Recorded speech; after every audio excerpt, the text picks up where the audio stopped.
কাঁঠাল দিয়ে বড় একটা পিঠা বানিয়ে নিলাম। বাচ্চারা একদমই বুঝতে পারেনি যে এটা কাঁঠাল দিয়ে বানিয়েছি। এত সুন্দর একটা ফ্লেভার আসছে আর খেতে এত টেস্ট হয়েছে, বাচ্চারা একদম চোখ বুজে খেয়ে নিয়েছে।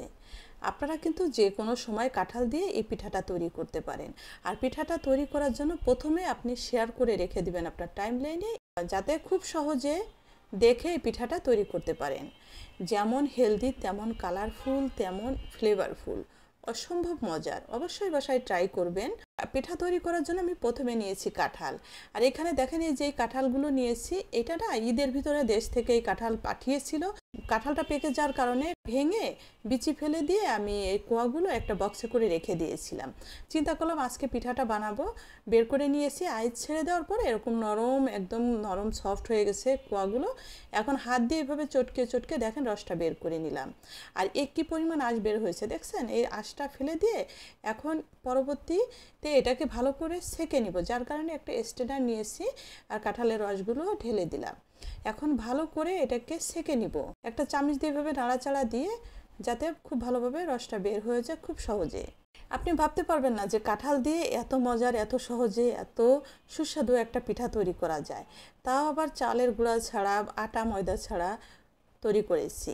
দেখেন ছেঁকে নিয়েছি, একদম মনে হচ্ছে তালের রস, কিন্তু কাঁঠালের রসে কিন্তু অসম্ভব ফ্লেভার, একদম মন ভরে যাওয়ার মতন। অনেকেই কাঁঠালের ফ্লেভার নিতে পারে না, আমার বাচ্চারাও পছন্দ করে না, কিন্তু পিঠাটা তৈরি করার পরে কিন্তু ওরা খুব মজা করে খেয়ে নিয়েছে, বুঝতেই পারেনি কিন্তু এত সুন্দর একটা ফ্লেভার আসছে। একটা হুইপস দিয়ে রসটা খুব ভালো করে ফেটে নিলাম, যাতে কোথাও মানে একটু জমাট বেঁধে না থাকে। এখন অ্যাড করে দিলাম মেজারমেন্ট কাপের 1 কাপ সুজি। সুজিটা দিয়েও ভালো করে মিশিয়ে নিলাম, যাতে লাম্পস এবং দলা পেকে না থাকে। 2 কাপ সুজি এখানে অ্যাড করেছি। প্রথমে 1 কাপ দিয়ে ভালো করে মিশিয়ে নিয়ে পরবর্তীতে আরও 1 কাপ অ্যাড করেছি।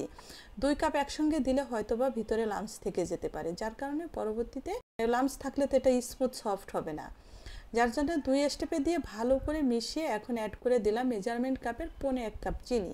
1 কাপ চিনি 3-এর 2 ভাগ চিনি এখানে অ্যাড করেছি। আর অ্যাড করে দিলাম 2 টেবিল চামচ সয়াবিন তেল, যাতে একটু সফট হয় পিঠাটা, যার জন্য 2 টেবিল চামচ তেল অ্যাড করেছি।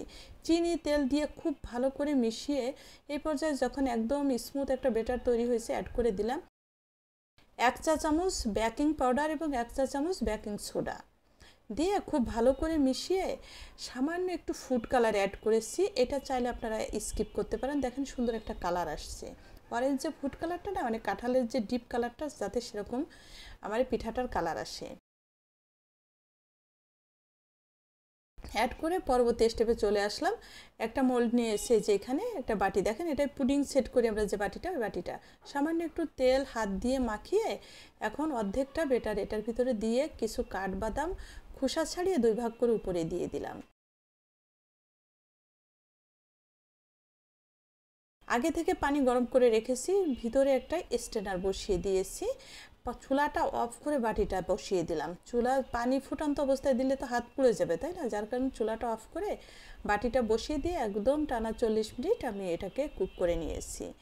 আমি মাঝে একবার খুলে দেখেছি, মানে 30 মিনিট হলে খুলে দেখেছি যে আর একটু টাইম লাগবে। পরবর্তীতে 10 মিনিট পর দেখেন পানিটাও শুকিয়ে গেছে আর এবং সুন্দরভাবে পিঠাটা হয়ে গেছে। নামিয়ে নিলাম। আপনারা যখন এই পিঠাটা করবেন, যদি দেখেন যে পানিটা কমে আসছে, একটু পানি অ্যাড করে 40 মিনিট সোজা কথা এটাকে ভাপ দিয়ে নেবেন। দেখেন হয়ে গেছে খুব সুন্দরভাবে। নামিয়ে একটু ঠান্ডা করে এখন পিঠাটা মোল্ড আউট করে নিলাম। দেখেন একদম মনে হচ্ছে একটা কেক তৈরি করেছি, আবার মনে হচ্ছে এটা ভাপা পিঠা। যাই হোক, কাঁঠাল দিয়ে আমি খুব সুন্দরভাবে পিঠাটা তৈরি করে নিলাম। একটু কেটে আর একটু খেয়ে আপনাদের দেখিয়ে দিব। কাঁঠাল এখন প্রচুর প্রতি বাড়ি বাড়ি এবং ঘরে ঘরে কাঁঠাল আছে। আপনারা তৈরি করবেন এবং ফ্যামিলিকে করে খাবেন। নতুন নতুন জিনিস তৈরি করে ফ্যামিলিকে খাওয়ালে না খুব ভালো লাগে। আমি কিন্তু এখানে একটা পিঠা এভাবে পানিতে ভাপ দিয়ে নিয়েছি, আরেকটা পিঠা হয়েছে সেটা আমি ওভেনে বেক করে নিয়েছি। তা ওভেনে বেক যেটা করেছি ওটা আপনার উপরে একটু নারকেল দিয়েছি, ওটা একরকম টেস্ট হয়েছে, আর এটা বাদাম দিয়েছি, এটা আরেক রকম টেস্ট হয়েছে। 2টা পিঠাই অসম্ভব মজা হয়েছে। আর ওভেনে বেক করাটাও সেম এরকম একটু জুসি জুসি, আবার কি বলবো যে মুখে দিলে মিলে যাচ্ছে, অসম্ভব মজার। একটা পিঠা একটু ভেঙেও দেখিয়ে দিই, দেখেন আমি কেটে দেখিয়ে দিলাম, ভেঙেও দেখে দিই। অবশ্যই তৈরি করবেন, শেয়ার করে রেখে দিবেন, অন্যদেরও দেখার সুযোগ করে দিবেন। এবং যারা নতুন পেজটা কিন্তু ফলো করতে ভুলবেন না। এবং ইউটিউব থেকে দেখছেন, চ্যানেলটা সাবস্ক্রাইব করবেন, একটা লাইক এবং কমেন্টস করবেন, কেমন হলো জানাবেন। সবাই ভালো থাকবেন, সাথে থাকবেন। সবাইকে অসংখ্য অসংখ্য ধন্যবাদ সাথে থেকে দেখার জন্য। আল্লাহ হাফেজ।